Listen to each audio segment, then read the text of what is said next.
I don't know if this is common among other game masters or maybe this is the author in me, but I almost feel like the planning part between the sessions is sometimes more fun than actually running the session. Hmm. Because I absolutely love to look at the session notes and go, okay, where could this go?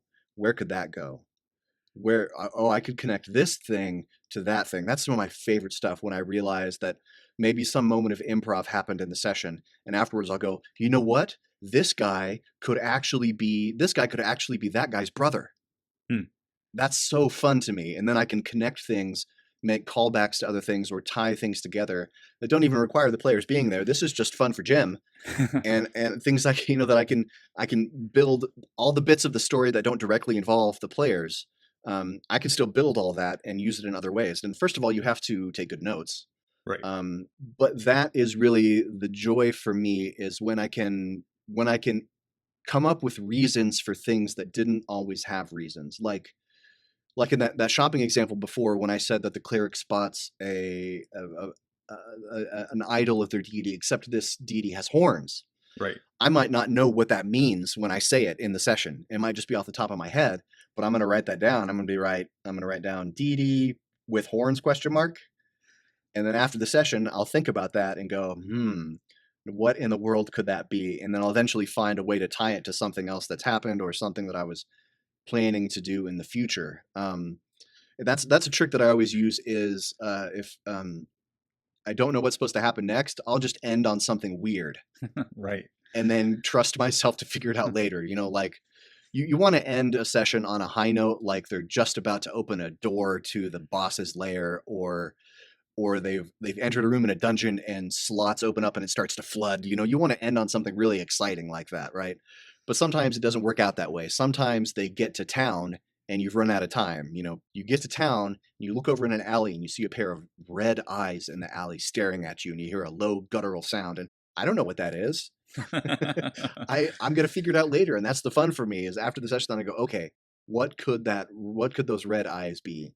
And I'll look back at previous session notes and be like, oh, maybe it could be this thing that came up 5 sessions ago. I could bring that back and tie it to something in this town. Right. Yeah.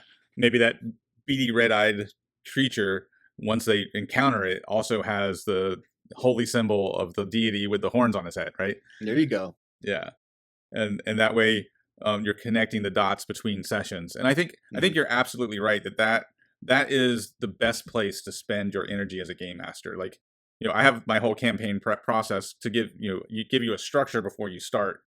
And I think that's good. But what really where the meat of storytelling comes in is that, those adjustments you make and that creativity that happens in between sessions to build, the story moving forward, right? Yeah, one of the things in every campaign I've run, I keep a section in my notes called NPCs in the stable. And these are NPCs who are not dead, still living, but are not currently in the picture. Yeah, and then I'm assuming those are there kind of like in your back pocket in that stable, right? That you can pull out at a moment's notice and interject. Yeah, because the players love it when they go to a new town and they see someone they recognize. Mm-hmm. That's always fun. Or they see someone they know in an unexpected place. And that's always a great way to give exposition, too. We're like, oh, I'm here because I heard that Faction C was doing blah, blah, blah. Right. And yeah, in my campaign prep process, I call those the 8 eccentric NPCs. So when you start a campaign, you want to have like 8 NPCs who are not nailed down to any one location, and you want them to be kind of weird and memorable. And then those 8 NPCs you can interject whenever you need somebody. And yeah, so that idea of having that stable or those like characters in your back pocket that you can pull out whenever you need them is a very useful tool for sure. Yep. One thing that's interesting that I just kind of realized about myself as a game master as we were talking kind of through this process of like prepping between sessions is I realized that early on in the campaign, I am prepping a lot between sessions. That when I first start a campaign, I think it's twofold. One, I'm really excited about the campaign, and 2, there's not much of the story structure in place yet. So that work between sessions feels really good because you're accomplishing something with it, but also you're really trying to figure out what's going to happen next, right? With each week between your game sessions. And what I've noticed is that the closer I get to the end of the campaign, the less I do that. There's less prep between sessions because as we get closer to the end of the campaign, I think it's because, and this is the realization that I'm just kind of having, is that once you're far enough along, like once you're across that midway point, you kind of have a sense of where things are going to end up. And so Mm. that takes less prep between sessions the closer you get to the end. Yeah, yeah, you want to open fewer mystery boxes near the end, and you're spending more time closing them. Um, That's a good way to say it, right? Yeah, you're closing up those mystery boxes as you're getting to the end of the campaign, so sometimes I will prep, and then I don't have to prep again for a month right? because I've thought of so many things that could happen, and they barely scratch the surface. You know, they spent 90 minutes in the shop, and then they spent 30 minutes talking to the goblin piano player in the tavern, and then there was a quick combat, and so everything that I thought was going to happen in the session didn't happen. So I can reuse that prep and adjust things. You know, of course, then I'm going to make the goblin piano player secretly the underboss of faction D, Right. but that's about all. So yeah, sometimes I have to do no prep at all because Right. Yeah. Well, especially if you end with that cliffhanger, right? If you end with a cliffhanger, then your strong start is ready to go next session. yep, And if they didn't make it through all the prep you did last week, then you've got all that prep left over for this week. So you've already got your strong start. You've already got most of your prep done.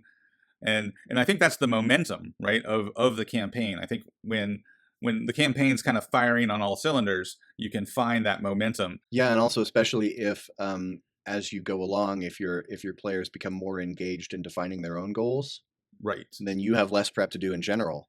You know, instead of coming up with plot hooks, if they're coming up with their own plot hooks, all you have to do is build the framework around it. You know, if the player decides that they want to go find the sword that belonged to their grandfather, then all you really need to do is to come up with a place where the sword is and some NPCs that are going to be there and maybe some combats between them and the sword. But that's I really love that when they come up with their own stuff, their own goals and desires. It makes my job way easier. Right. Yeah. I love it when they decide, okay, this leader from faction A, he's the bad guy. Like they make that decision. Faction A, they are the evil ones. We are going to tear them down. When they make that decision, then you have a course, you have a direction, and then if you have any mystery boxes from your other factions, you can start to wrap those up as they drive towards the end of the campaign, which is going to be facing off against the big bad from faction A, right? I like the dungeon world concept of fronts. Hmm. Um, and so I keep two lists in my campaign notes. I keep the active known fronts and the active unknown fronts. The active known fronts are generally the things that the PCs are working on. Hmm. These are their goals. The active unknown fronts are the things that are going on that they don't know about. This is the villain's secret plan that they haven't discovered yet. Right. And once you're out of unknown, once all the unknown fronts have moved into the known fronts, then I feel like you're moving toward the end. But that's generally it when there's no reason to open new mystery boxes because the players know what they want to do and they feel like the end goal is in sight. I feel like that's more up to them. Then it's my job to make that last 100 yards of them reaching that goal epic and challenging and difficult. Yeah, so it's almost like you don't decide where the third act starts. You wait for the players to kind of get to this point, and then you have a realization. For me, often it's after a session where I'm like, okay, I think what they just did started the third act. It's time Mm. to drive things to the end, right? So a lot of times those story structure things, like the what is it, the save the cat or the three act structure, right? Those kind of those writing tips that give you a story structure, you're not using them like proactively or prescriptively, right? You're kind of using them reactively. Oh, the players just did this thing. I feel like that is the crossing the threshold, right? That's the, I think we just entered the second act because of what happened last session, right? Mm-hmm.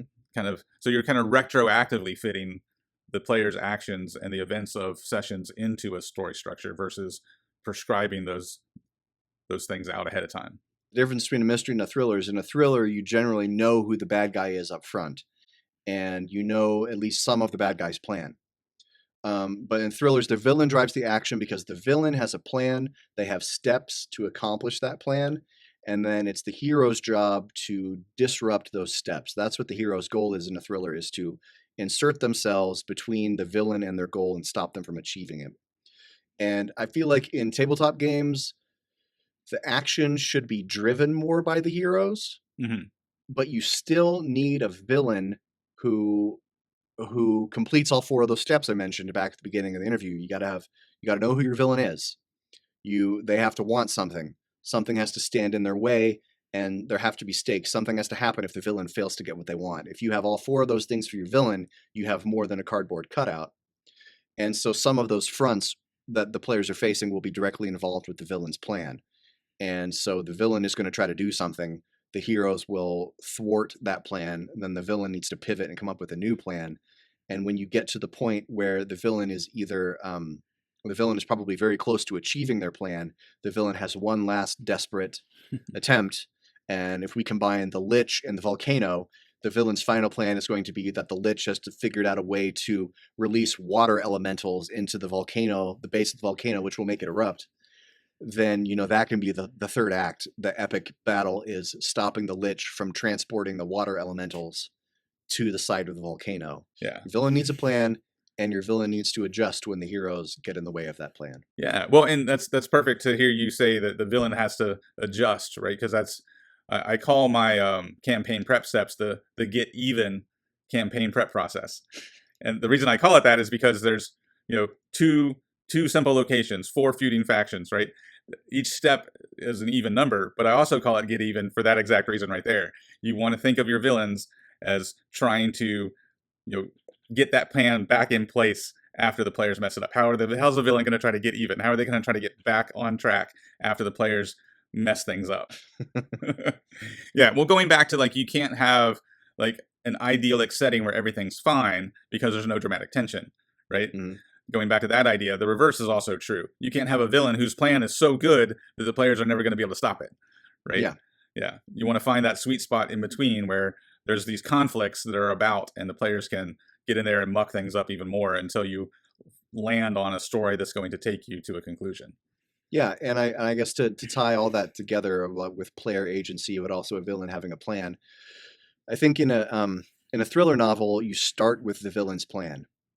But in a tabletop game, you start with the player's desires, and then you create a villain who would be in opposition to that. Like if the hero's desire is to safeguard their Fey forest from outsiders, then you need to create a villain whose goal is to get into that Fey forest and cause problems, because that Fey forest has a magical waterfall that guarantees everlasting life, and the villain wants that waterfall. So the first phase of the villain's plan is going to be something like kidnap and torture locals from taverns in the human settlements around the Fey Forest to try to find the entrance. So you start off the campaign with the players hearing about people going missing from these taverns and all these various locations. And then they're going to react to that. The villain is going to find out that there are people on his tail now. So he's going to react and pivot, come up with a new step of the plan like that. Right. Yeah. And that's some great advice. And I think overall, right, that however you do it, however you take pieces of what we just discussed, right, the overall goal here is to be collaborative, let the players have agency, but at the same time, look for those opportunities to drive the narrative within those collaborative choices. Is that a good way to sum it up? Yeah. One thing I say on my channel all the time is my most simple, best advice for running a campaign is don't prep plots. Prep NPCs, locations, and events. Because a plot has an ending in mind.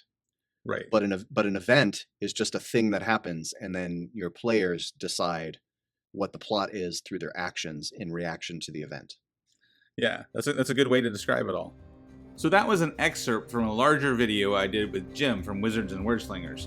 Feel free to check out his channel. But if you want to hear more and get the entire discussion that I had with Jim, click here. Thanks again for visiting the Dire Den, and I'll see you next time.